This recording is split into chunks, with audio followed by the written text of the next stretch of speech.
Welcome to the Tournament Poker Edge podcast, brought to you by TournamentPokerEdge.com, the only podcast dedicated exclusively to poker tournament strategy.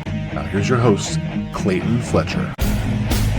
Hello once again, everybody, and welcome one and all to the Tournament Poker Edge podcast. My name is Clayton Fletcher, and I am your host here in sunny, pristine Cocoa Beach, Florida. Happy to be bringing you yet another episode of the world's longest running poker strategy podcast. Yes, I am in beautiful, sunny Florida. I'm performing all weekend long at Gregory's. It's a comedy club that's been here for quite a while. It's right on the beach. There's also a fantastic steak and seafood restaurant. There's a whole resort here, really. And it's very nice. Anyone who's around within, I would say, 600 miles of Cocoa Beach, Florida, it'd be well worth the drive to come on out and see me performing at this beautiful establishment. I would love to see some of you here. So far, so good. It's going great. I love the Sunshine State very much. Everybody is waiting for the WSOP schedule to be released. This is the time of year when we're all checking various poker outlets every day to see if there's any word, and all indications are that the schedule could be released next week, right after the Super Bowl. So I'm ready for that. I always like to get the schedule and start picking out which tournaments I might want to play. Then, of course, other casinos release their schedules for the summer, which makes me change my schedule all around several times before I finally get on the plane, which, by the way, I'm already planning my trip to Vegas. I've got some hotels booked. I'm looking at flights. I'm trying to figure everything out. I am planning to play a full schedule this summer. All I need now is the schedule so I can plan that full schedule that I want to play. But, you know, it helps me get through the winter, imagining being in fabulous Las Vegas in the summer months and picturing myself putting my first ever gold bracelet on my, as of now, naked wrist. So we're all looking forward to that. WSOP has been making news without releasing the schedule, hiring Jeff Platt. And let me find his official job title now. My friend Jeff announced this week that he is transitioning to a full-time position with the World Series of Poker as, and I'm quoting here, global broadcast talent. Now, if that is not an elevated position for the man in the colorful suits, I don't know what could be. I am so proud of my friend Jeff. Jeff and I first met in the 2015 WSOP main event. Sick, humble brag. We both made day 5, and our day 5 table was one of the most fun tables I've ever played. We had Jeff. He was a very outgoing and funny personality. We had a couple of other guys who ended up going pretty deep in that event as well. And we also had the late Susie Zhao, who was an absolute pleasure. I actually became friends with her after playing together at that table. And the only reason our table didn't make television was because this was the year that Daniel Negreanu went really, really deep in the main event. I think he got like 11th place or something that year. And so all of the camera time that was available obviously was given to the most recognizable face in the game. No shade here, no hate towards Daniel, but I promise you, our table was way more entertaining and a lot more fun. Well, after that, Jeff and I stayed in touch, and then I did some commentary with him for Poker Go, maybe a year or two after that, and have lost an untold number of baseball prop bets to him over the years. I basically love the guy, and I'm so happy for him in his new position. But that's not all the news from the WSOP this week. Recent podcast guest, actually two-time podcast guest and recent poker made multimillionaire Terrence TJ Reed was named the WSOP US Circuit Manager. Now, I don't know what this means. I'm hoping to get TJ back on the podcast for a third time to talk to us about what exactly he's going to be doing for the circuit. But he also made one of these perfunctory, mandatory announcements about how he was leaving his former position at his former company and looking forward to bigger and better things with the WSOP. So they are obviously in a hiring phase, and it's just really cool to see them hiring a couple of the real good guys in the game. I wish the best of luck to Jeff and TJ in your new jobs. Going to have a truncated episode this week. We've got comedy shows to do. We've got fun in the sun to have here in Florida. But I did want to bring you guys an episode because I'm very committed to my position. I'm not about to announce my own retirement. I am as entrenched as your podcast host as I have ever been. This weekend, it's the Super Bowl, and I know many of us are really looking forward to that. But still, no week is complete without the TPE podcast. So here we are, faithfully bringing you yet another episode, even in a very busy week. I'm going to start off this episode with a review of a hand that I mentioned last week. We went through this hand last week. It comes from an $11 online tournament with a $7,500 guaranteed prize pool, which was shattered to the tune of $9,258. Early on in the tournament, registration still open. The blinds were 400 and 800 with a 100 ante per player.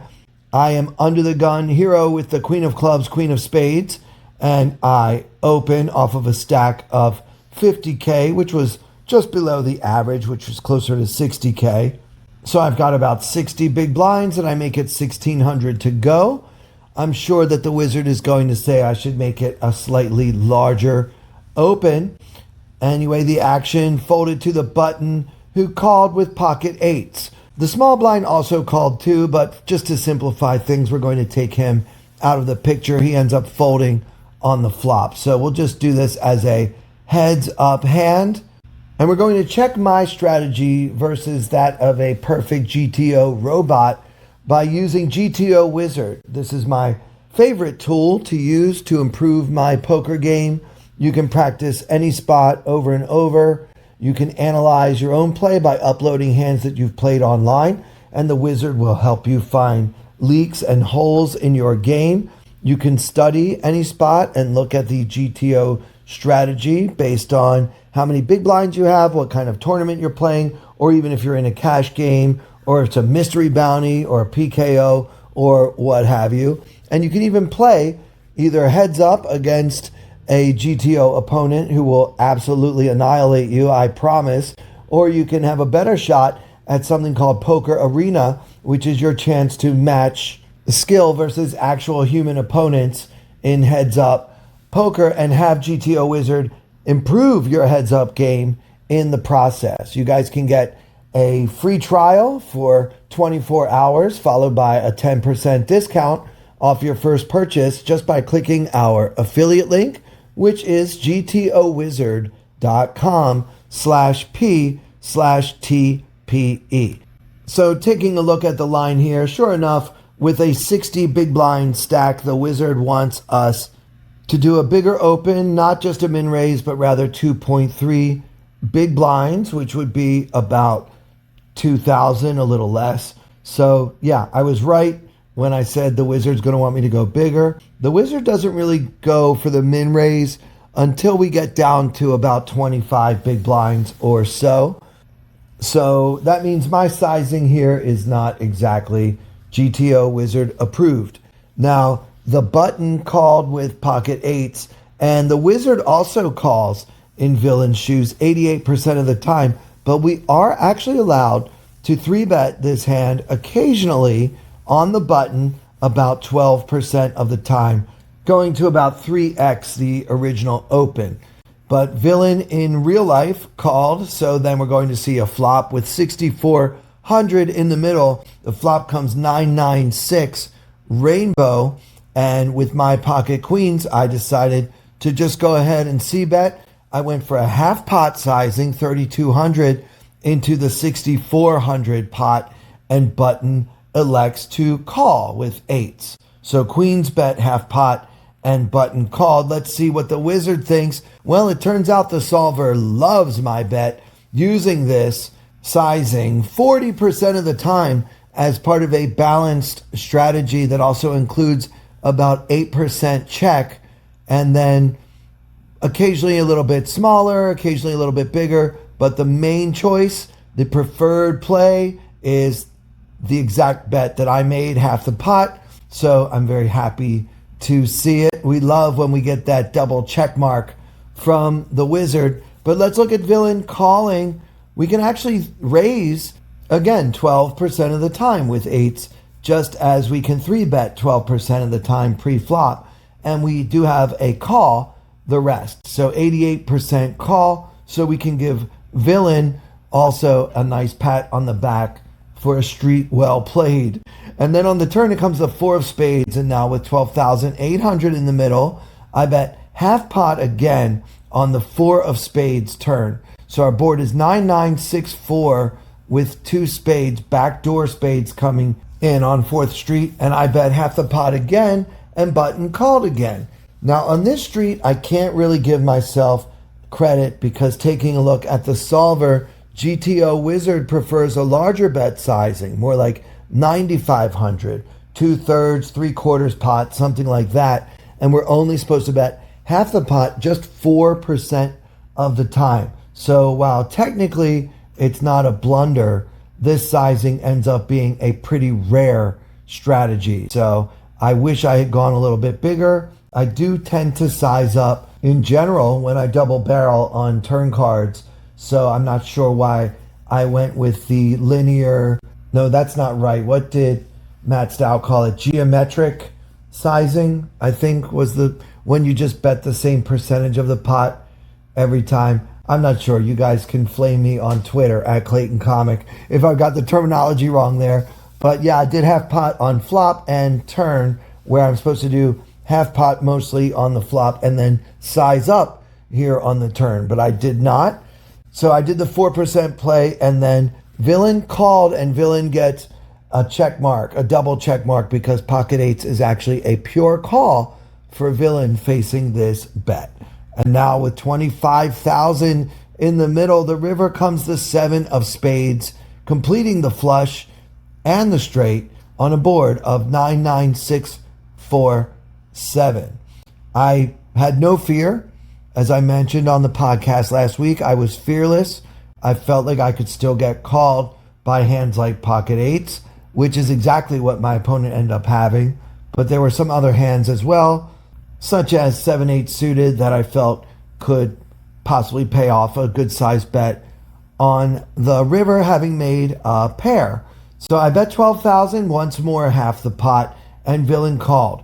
Wizard actually does bet quite often in my shoes with queens, but we are checking here 23% of the time. But this time, my sizing is wrong again, and the wizard wants to bet smaller for value, maybe 1/3 of the pot. We never actually bet half the pot on this river. I guess the theory there would just be it's very hard to get called by a hand like pocket eights or 7-6 or 7-8 or whatever else we might put him on. So we're not supposed to bet this much. We never bet half the pot on this particular river. However, other hands do, just not queens. And so for the button, when facing this bet, it's actually a pure call again. So Villain played this whole hand extremely passively and lost a big pot, but actually played the hand very well, according to GTO Wizard. This is just one of those setup hands where Villain is supposed to lose a ton of chips. Villain has a pure call facing this bet. So obviously, had I bet much smaller, he wouldn't have been folding to that bet either. So we have to give Villain a lot of credit. It appears that although this was a hand in which I won a mountain of chips, our opponent actually played it quite well from start to finish. So you guys can see the value of working with GTO Wizard. You can see where I found mistakes that I made, sizing mistakes in my game, and those are things that I will be studying between now and the World Series of Poker this summer. Also, I'll be playing some poker after we record this podcast starting this Sunday, Super Bowl Sunday. I plan on being in Pompano Beach, Florida for the WSOP circuit event. I'm going to catch the tail end of the series there. Just be able to play one or two of the last tournaments of that series. And I'm so looking forward to getting my first live poker action under my belt for the year 2026. Once again, guys, check out GTO Wizard. The link to use once again for the free trial and the nice discount is gtowizard.com/p/TPE. All right, I want to talk about a hand that I played against a known villain in the Killing Bird home game, which, by the way, guys, if you have never played in the Killing Bird home game, you have to try it sometime. It's every Tuesday night at 8 p.m. Our friend TPE head honcho himself, Derek Killing Bird Tenbush, has a home game for his friends and followers where he plays online and he streams right along with it on twitch.tv/killingbird. So I played last week on Tuesday and I got into a hand versus a known villain. By the way, it was very early on. 15 and 30 were the blinds and there was no ante yet. So quite early. I think this might be level 1. At the latest, it's level 2 of the tournament. And a known villain, someone that I've tangled with quite a bit. I even have HUD stats on him. He goes by the name of AZ Gerbster, and he is known to be a friend of the podcast. He often plays in the TPE free roll and is a regular in the Killing Bird home game. He plays a lot of hands, guys. His VPIP is 40% according to the 200 plus hands that I have on him, with a pre-flop raise factor of 21%.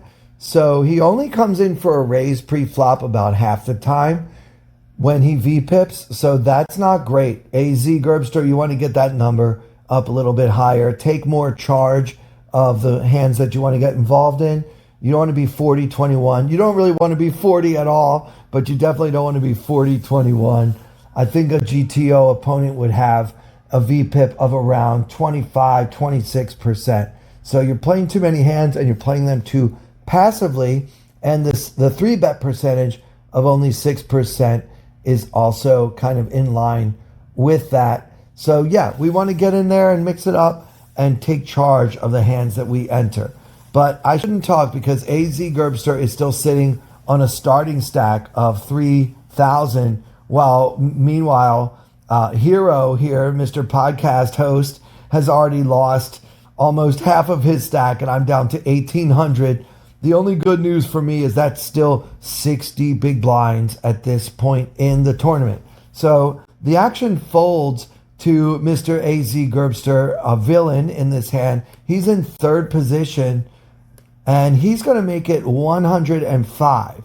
So it's a large raise sizing, 3.5x, a pot-sized open from AZ Gerbster. And then the action folds to me, Hero, in the cutoff, and I've got the King of Diamonds, King of Spades. So pocket kings against an opponent who has opened to 3.5x but has a known loose playing style. I think this is one of the best situations I can be in, and I decided to 3-bet. I'm not going to slow play my kings. I'm trying to figure out how I can get all 60 big blinds in the middle. By the way, guys, this tournament has a PKO format with a $3.30 buy-in. And so I think everybody's bounty is $1.50 to start the tournament. So yeah, I mean, he's got incentive to get involved with me. So for that reason and many others, I decided to 3-bet perhaps a little bit bigger than I otherwise might. I made it 375, so the original opened to 105 with no antes, by the way, and I 3-bet to 375, so 3.5 times the original bet. And the action folds back around to AZ Gerbster, who calls. So I really like this outcome. I'm in position with what's almost certainly the best hand, and I've created a very favorable SPR. There's about 800 in the middle, and I've only got about 1,400 left in my stack. So if I flop an overpair with pocket kings and I've got an SPR under 2, as I do in this case, there's never going to be anything that could possibly happen to make me fold. I'm basically pot committed, and so I'm thrilled that we've got this outcome and that we're going to play a pot, and hopefully I can double up in this micro stakes PKO tournament. So the flop comes queen of spades, 8 of diamonds, 4 of spades. So queen 8-4 with 2 spades, hero with the king of diamonds, king of spades. So I've got an overpair, I've got a backdoor king high flush draw, and I've got a great SPR going on. And the villain, AZ Gerbster himself, checks it over to me. And I think I'm obviously going to want to bet this flop pretty close to 100% of the time. And guys, I want to talk a little bit about my table image. Typically when I play in either the home game or the free roll, I think that most of my opponents see me as a wild and loose opponent.